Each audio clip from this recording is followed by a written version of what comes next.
A toda nuestra audiencia, a nuestros amigos que nos acompañan noche tras noche, día tras día, tarde tras tarde, en este tercer podcast que te lleva por título Mitología Griega. Pues bien, aquí Aluet hablándoles a todos ustedes, aquellos que están al lado del computador, aquellos que no se pierden los martes y los viernes, nuestros temas fijos los días martes y nuestros temas rotativos los días viernes. Al final de esta agradable charla con ustedes, de este agradable encuentro, les daré un adelanto de lo que será el programa del viernes. Bueno, en esta ocasión vamos a navegar por las aguas un poco oscuras, siniestras, pero también aventureras y guerreras, divinidad tras divinidad, cerco tras cerco, palabra tras palabra nos iremos adentrando en lo que es la mitología griega. Hay que resaltar que la mitología griega no es necesariamente simétrica y coherente. En algunos momentos podemos encontrarnos con incoherencias, porque lo importante no es la rectitud de la idea, que se mantenga estable la idea, sino que nos cuente esa relación entre humanos, dioses, entre seres monstruosos, entre seres venidos de lugares insospechados en el mundo y más allá del mundo.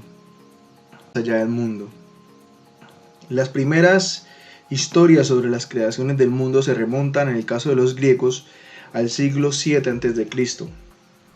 Imagino que los mitos de la creación, al ser tan oscuros, deberían pintar unos cuadros de una época, de una civilización en esos tiempos también de manera correspondientemente dura y terrible. La versión más completa de los mitos griegos sobre la creación sobrevive en un poema titulado Teogonía. Teogonía significa, para todos nuestros escuchas, el origen de los dioses. Teogonía, origen de los dioses. Este poema fue escrito por Hesíodo, que vivió a finales del siglo VIII o principios del siglo VII. Recordemos que los siglos antes de Cristo van en retroceso, se cuentan en retroceso 10, 9, 8, 7, 6, 5, 4, 3, 2, 1, 0 al año 0, nacimiento de Cristo, y de ahí hacia adelante, pues ya en un conteo normal, 1, 2, 3, 4, 5 y así, hasta el siglo XXI, que es donde nos hallamos actualmente, año 2019 de nuestro Señor. Ahora bien, para continuar, este poema de la Teogonía, escrito por Hesíodo, es una versión de las tantas que hay sobre el origen de la existencia de lo que conocemos como realidad humana para los griegos, ¿no? ¿En qué concuerda con nuestra, por ejemplo, mitología hebraica? En que para los griegos también al principio había un caos, una oscuridad que cubría la tierra. La historia de la creación de Hesíodo no implica que todo estuviera creado de la nada. Recuerden que así como en la hebraica ya existía un algo, ese algo era una materia que podríamos llamar caos, oscura, aunque sin forma, estaba mezclada con las tinieblas.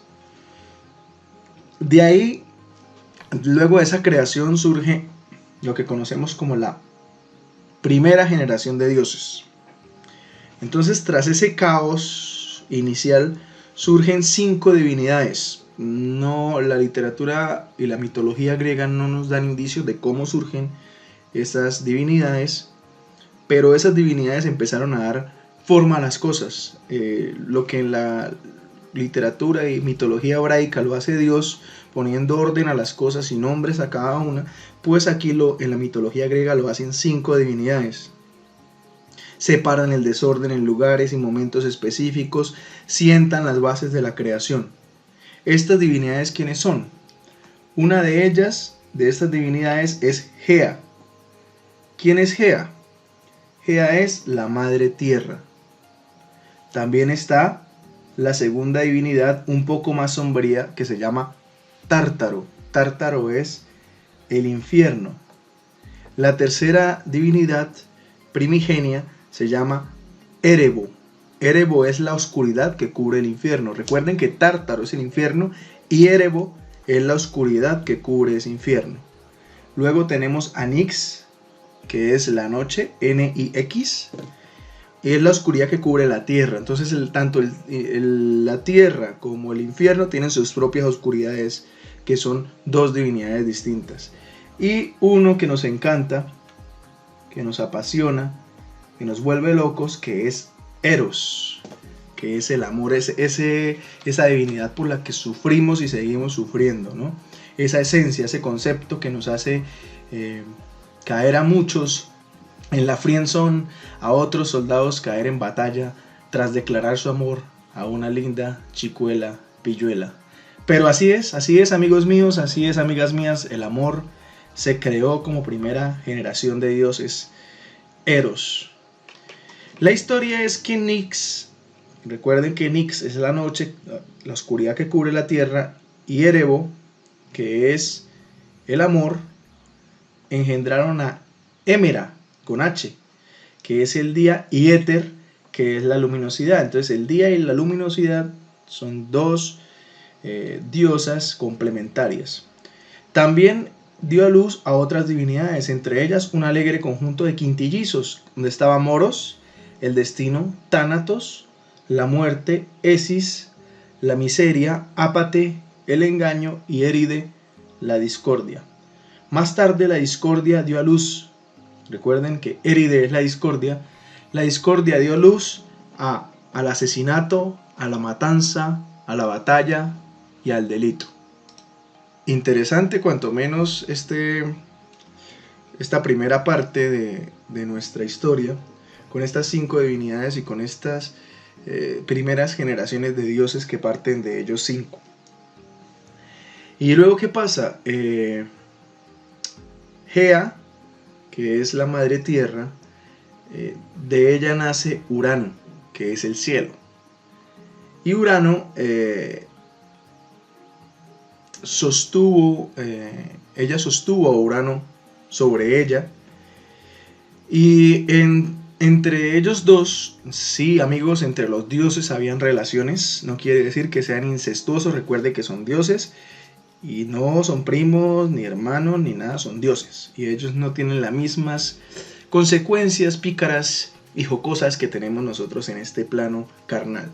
Pero digamos que Gea y Urano se quisieron mucho y concibieron un montón de hijos. Al principio engendraron un puñado de monstruos horribles, horripilantes, pero quizá después de resolver aquellos inconvenientes genéticos produjeron algunos dioses conocidos como, los llamamos nosotros, los titanes.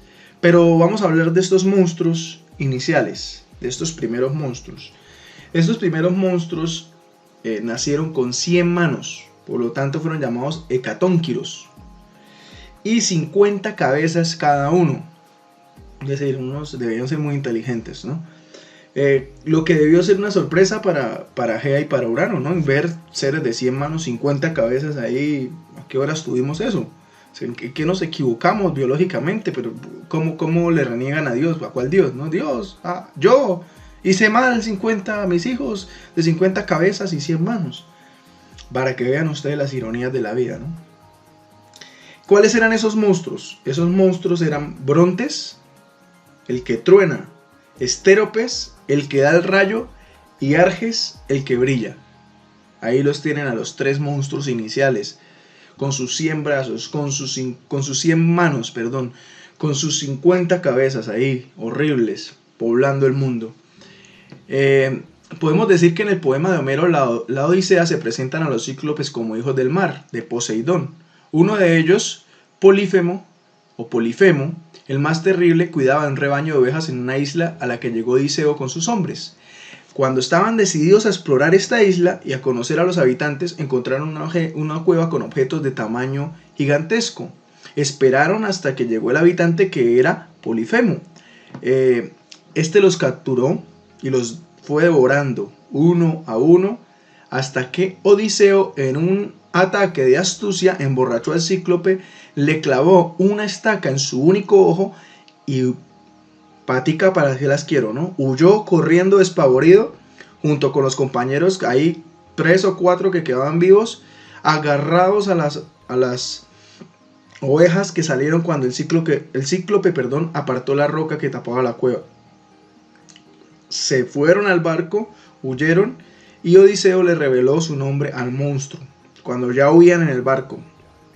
Eso fue un error de Odiseo. Es más, no sé por qué Odiseo atacaría a un cíclope y después le dice el nombre, ¿no? O sea, es como si yo voy a pelearme con alguien y le digo, para que me encuentre después, mi nombre es Aluet. No, pues es ilógico, ¿no? Cosas de la vida, amigos, amigas, cosas de la vida.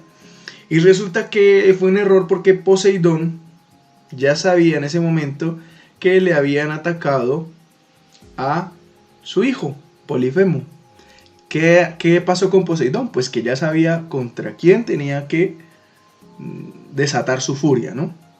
Entonces, esta misma historia de venganza y demás se narra también con el homólogo romano, o con el otro creador romano, con el otro nombre romano, ahora sí lo apunto bien, de Odiseo, que se conoce como Ulises. Odiseo, Ulises, ¿no? Depende de la cultura. Luego de estos monstruos iniciales, o primera generación de dioses, después de Gea, de Tártaro, y de Gea, de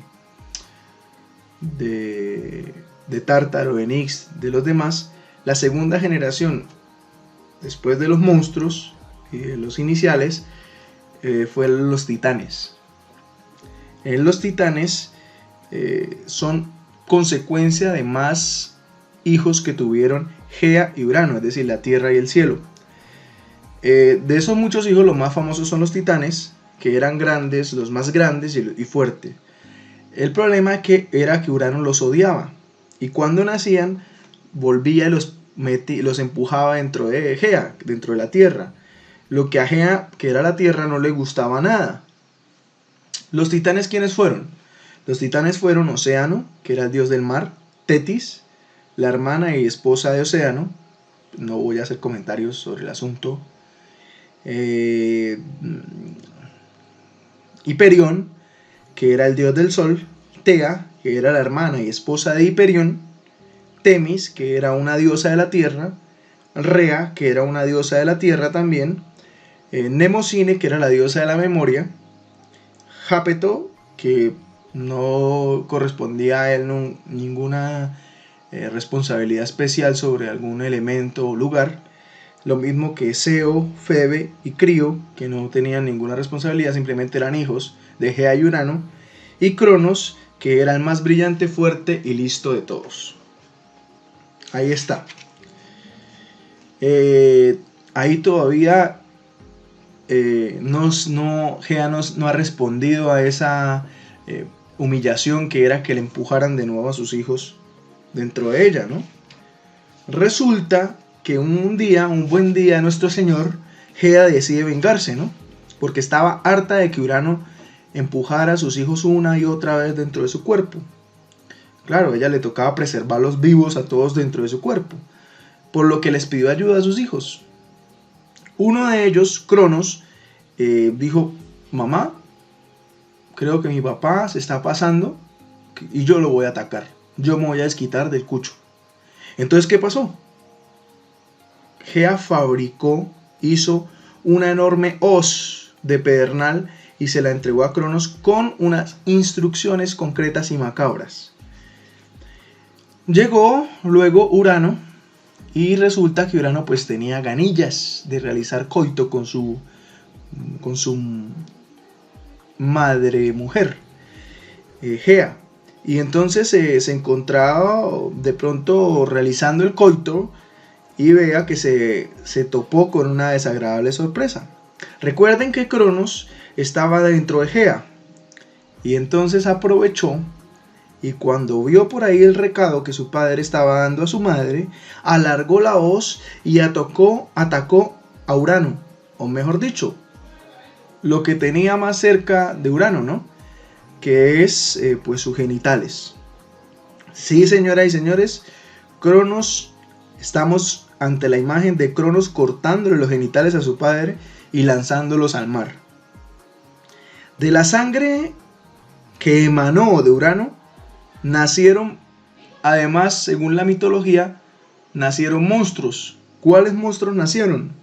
De esa sangre que cayó en el mar nacieron los gigantes y las furias. Cuando de esa sangre, ¿no?, de los genitales, cuando estos cayeron al mar, crearon una espuma, como si fuera una pastilla efervescente, ¿no?, de esas Alka-Seltzer o de cualquier otra de esas. Y de esa espuma nació la diosa Afrodita. De ahí donde nace Afrodita, de la espuma. De la espuma de los genitales de Urano. Así de lindo como suena, así de lindo fue. Así del splash de los genitales de Urano, de esa efervescencia de genitales mutilados, nace Afrodita. Afrodita significa entonces regalo de la espuma del mar, ¿no? Pero no contemos, lindo y poético se escucha así, ¿no? Regalo de la espuma del mar, pero no contemos de qué espuma ni de qué mar, ¿no? Afrodita estuvo flotando un tiempo en el mar hasta que llegó a la costa de la isla de Chipre. Se convirtió en la diosa del amor después. Las circunstancias de su nacimiento, como hemos visto, son resultado de la violencia doméstica entre una venganza de alguna manera madre y una venganza de su hermano. Recordemos también que en esas inconsistencias que tiene la mitología griega, Eros, habíamos dicho que era uno de los dioses primigenios, ¿no? Sin embargo, en otras versiones que no son la de Hesiodo, que es la que estamos contando, Eros aparece como un hijo de Afrodita. ¿Qué quiere decir? Hace una ruptura totalmente de la narrativa que nos propone Hesiodo, pero ya sabemos que a los griegos no les preocupa tanto la coherencia y sí un poco lo perturbador de las historias de los nacimientos de los dioses, ¿no? En otras versiones, Afrodita se presenta como la hija de la diosa Dione y el titán Océano. En otras versiones, debido a la rencilla matrimonial entre Gea y Urano, o esa pelea que tenían los dos, es el titán Atlas y no Gea el que sostiene a Urano. Entonces es una cosa que no debe perturbarnos, un aspecto que no debe perturbarnos, porque así es la mitología como tal griega. Y luego de ellos llegan la tercera generación de los que son los llamados dioses olímpicos. Los dioses del Olimpo habitaban en un monte llamado de la misma forma, ¿no? Sucede que después de castrar a su padre Urano, Cronos se corona a sí mismo como rey del cielo y se lleva desposado a una de sus hermanas, que era una de las diosas de la tierra, que era una titánida llamada Rea. Con ella tiene muchos hijos y resulta que, al igual que su padre, Cronos no quería que todos sus hijos vivieran, porque según la profecía uno de ellos lo destronaría y no estaba dispuesto a que eso sucediera. De tal modo, cada vez que Rea paría un hijo, él se lo tragaba, ¿no? Se lo engullía, se lo masticaba, se lo pasaba. Rea, pues al igual que Gea, no estaba dispuesta a que le mataran a todos los niños, a todos los chinos, ¿no? Entonces, ¿qué hizo ella? Pidió ayuda a sus padres, Gea y Urano. Les contó: miren lo que está haciendo Cronos, está comiendo a todos los hijos. Y ellos pues ya tenían experiencia en conflictos domésticos, ¿no? Cuando Rea dio a luz a su sexto hijo, cuyo nombre conocemos todos, Zeus, lo llevaron a escondidas hasta la isla de Creta, y a su padre le dieron una piedra del tamaño del bebé envuelta en una manta, es decir, a Cronos. Evidentemente, Cronos no entendía mucho de bebés y se tragó la piedra sin darse cuenta del engaño. Ahora pasamos a hablar de un dios sin igual, que se acaba de salvar de ser engullido tragado, devorado, masticado y salivado por su padre. Zeus logró crecer a salvo entonces en la isla de Creta y las ninfas lo criaron con leche de cabra mágica, de una cabra mágica llamada Amaltea. Por su parte, los curetes, que eran los dioses menores encargados de protegerlo, golpeaban las lanzas contra las espadas cada vez que el niño Zeus lloraba, de forma que Cronos nunca lo oyó, de una forma para ocultar el sonido del llanto del niño. Zeus no tenía ninguna razón entonces, como hemos visto, para amar a su padre. Así que cuando creció, se reunió con su abuela, que es Gea, y obligó a Cronos a vomitar a los hijos que había devorado. Lo primero que echó fue la piedra. Así fue como descubrió el engaño que le habían hecho, ¿no? El pequeñito engaño que le habían hecho. Luego de la piedra salieron los otros 5 hijos, los vomitó sus otros 5 hijos que ya habían crecido en su interior. Y que como si ya habían crecido en su interior, salieron como dioses completos y se convirtieron en los dioses olímpicos. ¿Quiénes eran estos dioses? Estos dioses olímpicos eran Hera era la diosa del matrimonio. Luego Poseidón, que era, como todos lo sabemos, el dios del mar. Después estaba Hades, dios del inframundo. Después estaba Hestia, diosa del fuego sagrado del hogar. Y antes que Zeus, como quinta diosa, estaba Deméter, que era la diosa de los cultivos y las cosechas. Entonces ahí tenemos a los 6 dioses. Pero recuerden que estos 6 dioses están llenos de ira, están llenos de rencores. Y como poseen tantos rencores, entonces deciden enfrentarse a los titanes, a esa generación de dioses malos y llenos de odio. Entonces, ¿qué pasa? Zeus, cumpliendo la profecía, porque recuerden que en la mitología griega el destino es lo más importante y las profecías deben cumplirse, tal como le pasa a Edipo. Durante esa pelea que sostiene Zeus contra Cronos, le corta los genitales. Ya vemos que es como tradición familiar cortar los genitales, ¿no? ¿Qué está haciendo, papá? No, le corto los genitales. ¿No vamos a almorzar? No, córtame los genitales. Y entonces le corta los genitales a Cronos y también caen al mar. Es decir, lo acaba de castrar, ¿no? Tras mutilarlo, tras castrarlo, Zeus encierra a los titanes en el Tártaro y sentencia al titán Atlas, que es hermano de Prometeo, a sostener el cielo sobre sus hombros, es decir, a Urano. Hasta aquí vamos en esta historia que se va poniendo mejor cada vez, ¿no? Está mejor que una novela mexicana. Entre tanto, Gea había tenido otro hijo. Ese hijo se llamaba Tifón, que tenía 100 cabezas y estaba envuelto en llamas. Sin embargo, ese Tifón, el llamado Tifón, tenía la esperanza de asolar el mundo y aterrorizar. Pero Zeus llega y dice: no, venga, le presento, señor Tifón, a mis rayos, y se me queda quieto. Ya Zeus tenía el control del trueno, del relámpago, y a Tifón no le quedó más remedio que ir a Sicilia para encargarse de suministrar el magma al volcán Etna. Aún, sin embargo, después de esto quedaba una batalla por librar. Esta vez eran los gigantes nacidos de los testículos de Urano los que se rebelaban contra el control de Zeus. Recuerden que quedaban todavía esos genitales por allí, de los que nacieron los gigantes, además de Afrodita, de la espuma del mar que nació Afrodita, quedaban los gigantes. ¿Y qué pasó? Se rebelaron estos gigantes, pero Zeus llama a sus hermanos y a Hércules. Ojo, la fuerza de Hércules, llamado también Heracles, que fue llamado por los dioses y derrotó a los gigantes y los encerró también en el inframundo. Zeus, sus hermanos, sus hermanas, se lograban convertir en ese momento en los gobernantes definitivos del cielo y de la tierra. ¿Y qué pasa con Zeus? Zeus se casa con Metis, una diosa que representaba la inteligencia y la astucia.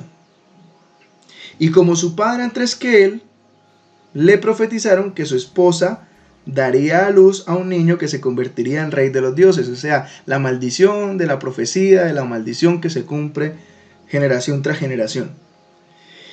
Pero Zeus, en lugar de esperar el nacimiento y devorar a su hijo, engulló a su mujer que estaba embarazada. 2 por 1, ¿no? Hizo un 2 por 1. Sin embargo, el bebé nació de todos modos y lo hizo de la cabeza del propio Zeus, quien era Atenea, que era diosa de la sabiduría. De aquí vamos a pasar a un punto en que ya está el cielo poblado, el Olimpo ya está poblado. Y ahora, ¿quiénes faltan? Faltan los hombres, la creación del hombre. La historia griega más significativa sobre la creación del hombre nos habla de Prometeo. Prometeo significa previsión. Y su hermano Epimeteo, que significa el que reflexiona más tarde. Ellos tenían la tarea de crear a todas las criaturas. Prometeo se sentaba y creaba criaturas de barro. Epimeteo, que era el hermano, les daba los dones de la habilidad, la aptitud y la protección. Por ejemplo, a las aves les daba alas, a los leones y tigres les daba dientes, les daba garras. A las tortugas les daba caparazones, a los caracoles también. Entonces fueron creando las criaturas, la forma, y el otro, que era Epimeteo, creaba las habilidades y las destrezas. Entonces, ¿qué fue lo que pasó? El error vino cuando Epimeteo no fue tan previsor como su hermano y se gastó todos los dones antes de que Prometeo crease a los humanos. Nosotros somos los tonticos del pueblo, ¿no? Los humanos, porque a Epimeteo se le ocurrió gastar todo. Por eso los griegos decían que los humanos eran hechos como los dioses porque miraban al cielo, mientras que los animales eran hechos de manera imperfecta porque siempre tenían que caminar y mirar hacia el suelo. Pero bueno, recordemos que en la mitología no se habla tampoco de humanos, se dice hombres. En Prometeo encadenado se habla, por ejemplo, de los efímeros. Se le dice a los humanos los efímeros porque son los que pasan y no tienen trascendencia como los dioses. Sin embargo, fueron creados a semejanza de ellos.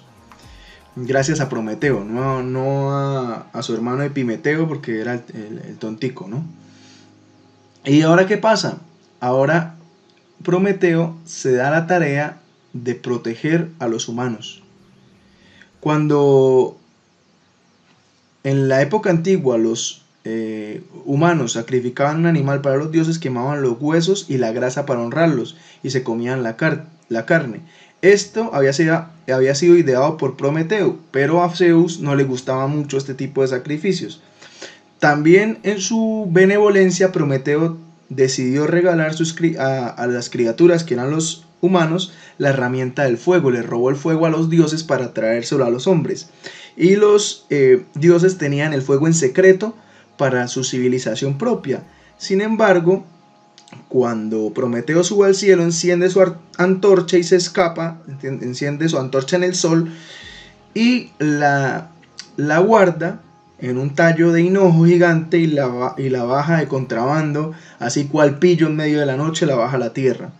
Zeus lo descubre, pues obviamente se enfurece, captura a Prometeo, lo arrastra hacia las montañas del Cáucaso, que es todo lo que narra Prometeo encadenado, esa gran tragedia, y de Esquilo, y lo encadena a una roca, y cada día tras día un águila llegaba a Prometeo y le arrancaba el hígado, y como era un dios, ese hígado se regeneraba en las noches, y al otro día el águila le arrancaba más con su pico afilado, más parte del hígado, y en la noche se regeneraba. Imagínense esa tortura de soportar el dolor día tras día. Pero Prometeo no fue castigado solo porque entregó el fuego a los humanos. Prometeo fue castigado porque sabía quién sería la mujer que daría a luz al hijo de Zeus, que lo destronaría según la profecía. Después de torturarlo un tiempo, Zeus consiguió arrancarle a Prometeo el secreto. La madre del niño sería Metis. Y entonces Zeus ya sabía cómo debía actuar para preservar su reinado. Lo que ocurrió seguidamente fue que Prometeo ya sabemos que le contó a Zeus el secreto, y Zeus le dijo, bueno, te voy a liberar y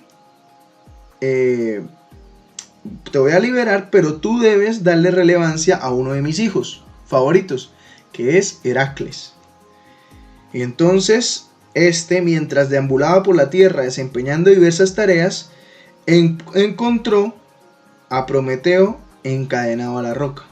Heracles mata al águila, libera a Prometeo, Zeus aprueba esto y Prometeo fue un titán libre. Por lo tanto, se cumple la profecía de Zeus de darle relevancia a su hijo favorito Heracles, porque Heracles quedó como aquel que liberó a Prometeo encadenado. Miren esto tan magnífico. Ahora bien, ya para terminar, porque nos hemos extendido un poco, vamos a hacerlo más o menos unos 10 minutos más. Quiero hablarles de cómo veían los griegos el mundo que habitaban en ese entonces. En ese entonces los griegos creían que el mundo era un todo circular con una sola, rodeado por un océano, en donde se encontraban diferentes culturas como los íberos, los celtas, los etíopes, los árabes, los asiáticos en el este, los europeos, y vemos cómo el mundo de los griegos es básicamente un mundo circular muy simple, muy sencillo. En el norte se encuentran los hiperbóreos, los celtas y los europeos, los íberos se encuentran al oeste, los etíopes al sur, al este se encuentran los indios, los árabes, lo que son los persas, los medos, y ellos se encuentran justo en la mitad. Grecia está en la mitad y al lado de Grecia se encuentra el mar Mediterráneo. ¿Qué quiere decir? Mar en medio de tierra. Quiero pues regalarles para terminar dos de los primeros mitos más interesantes en la mitología griega, aparte de todo lo que ya hemos visto, ¿no? Uno de estos mitos es el mito de Pandora, que es la primera mujer, que fue catalogada como el mismo mal vestido de hermosura. Antes hemos dicho que Zeus se enfureció al descubrir que Prometeo había robado el fuego y se lo dio a los humanos, ¿no? Y que Zeus lo castigó por ello de una manera cruel. Pues bien, Zeus esperó para cobrar su propia venganza con los humanos y creó a una mujer llamada Pandora, nombre que significa el don de todos, o tal vez la que tiene todos los dones, ya que cada dios le otorgó un don. La belleza se la dio a Afrodita, la persuasión se la dio Hermes, el talento musical se lo dio Apolo. Aunque también Pandora fue creada para ser curiosa. Por lo tanto fue enviada a la tierra y se la entregaron al hermano de Prometeo, a Epimeteo. El ingenuo Epimeteo, el tontico del pueblo, estaba encantado con su nueva esposa, ¿no? Estaba estrenando esposa. Y a pesar de que su hermano Prometeo le había dicho que nunca aceptara regalos de los dioses, Pandora sí le traía un regalito, una jarra. Aunque siempre se habla de una caja, ¿no? De la caja de Pandora, pero otras versiones dicen que es una jarra. Llamémosle una caja. Esos dioses le habían entregado una caja diciéndole que no la abriera, pero Pandora, como era tan curiosa, no se pudo resistir y la abrió. Tan pronto como la abrió, cientos de monstruos terribles escaparon, plagas de todos los lados, tormentos que desde entonces nos perturban a nosotros, según los griegos, a los seres humanos, al hombre. Aunque todos los males salieron volando de aquí para allá, Pandora logró mantener una cosa dentro de la caja al cerrar la tapa, y fue a la esperanza. Por eso la esperanza es lo último que se pierde. Y en este caso Pandora la dejó encerrada no para que se perdiera, sino para que no pudiera llegar a donde los humanos, a donde el hombre. Y hay otro mito que tenemos igual nosotros que la Biblia hebraica, y es que los griegos y los hebreos y los mesopotámicos tenían un mito relacionado con un gran diluvio que habría matado a todo el mundo, salvo unos pocos virtuosos elegidos por los dioses, unos escogidos. Ovidio escribió en el siglo I a.C. un poema que se llama La Metamorfosis y está lleno de mitos griegos. En el poema él describe, por ejemplo, a delfines nadando por campos de cereales, pues no de cereales cornflakes ni kelos, no de cereal, de la plantación cereal, y gente que rema en barcos donde antes solía arar, y peces construyendo nidos en árboles altos. Imagínense esa imagen, ¿no? Y entonces, según Ovidio, Zeus quería comprobar por sí mismo los rumores de que el mal se había descontrolado por completo entre los seres humanos. Para ello bajó a la tierra y fue a visitar a un tirano llamado Licaón. Recuerden que en la Grecia antigua el término tirano se asignaba a aquel gobernador con poder absoluto que era el que se apoderaba pues del gobierno. El tirano accedía al poder no por nacimiento sino por la fuerza, era el que tomaba la fuerza. Lo conseguía con el apoyo popular, claro que sí, pero también podía ser mediante un golpe de estado o una intervención extranjera. Entonces, el hecho fue que Zeus fue al palacio de Licaón a mirar si el mal se había alborotado entre los seres humanos y pidió que lo invitasen a cenar. El pueblo se inclinó para adorarlo, pero Licaón se rió en la cara de Zeus y lo quiso poner a prueba. Mató a uno de sus prisioneros de guerra, un chico de Molosia. Molosia era una región al norte de Grecia. Zeus tenía una relación con ese chico y mandó a que lo cocinaran y se lo sirvió para cenar, se lo hizo comer. Pensaba que si de verdad era Zeus un dios, Licaón pensaba que entonces Zeus se daría cuenta. Claro que no. No contó con la reacción del dios ante ese engaño. Para Zeus, como para todos los dioses, la hospitalidad era algo muy importante y se acababa de romper ese acto de hospitalidad ahí. Lo que hizo fue hacer pedazos a Licaón y al palacio con un rayo, y no le importó la misión de mirar si el hombre estaba bien o mal y regresó al Olimpo. Zeus le pidió a su hermano Poseidón que descargara sobre la tierra una enorme tormenta, la nunca antes vista, y llovió durante 9 días y 9 noches, y el agua cubrió todo, excepto la cima del monte Parnaso. Casi todo el mundo se ahogó. Sin embargo, Prometeo le dijo a su hijo Deucalión que construyese un arca de madera. ¿No les suena parecido? Noé, Deucalión, hebreos, griegos. Entonces le dijo a su hijo Deucalión: construye un arca de madera llena de alimentos y métete en ella junto con tu esposa Pirra, hija de Epimeteo y de Pandora. Al final, Deucalión y Pirra llegaron a la cima del Parnaso.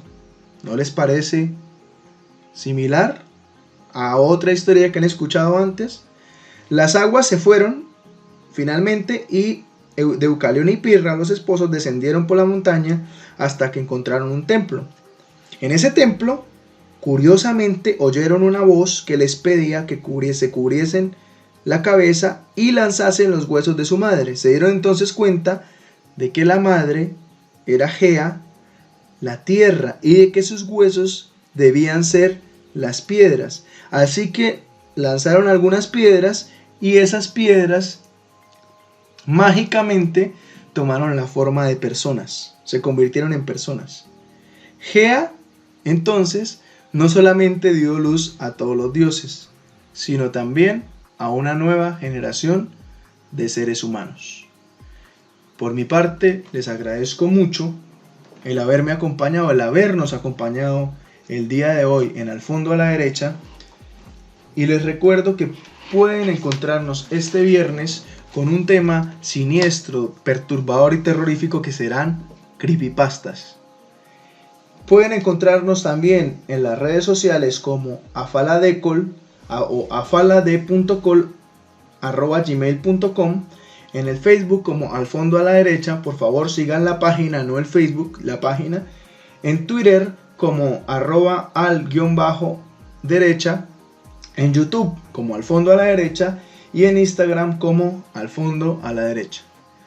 De mi parte, el total agradecimiento y los esperamos este viernes para una noche de terror, una noche de misterio y una noche perturbadora de creepypastas. Muchas gracias y chao chao.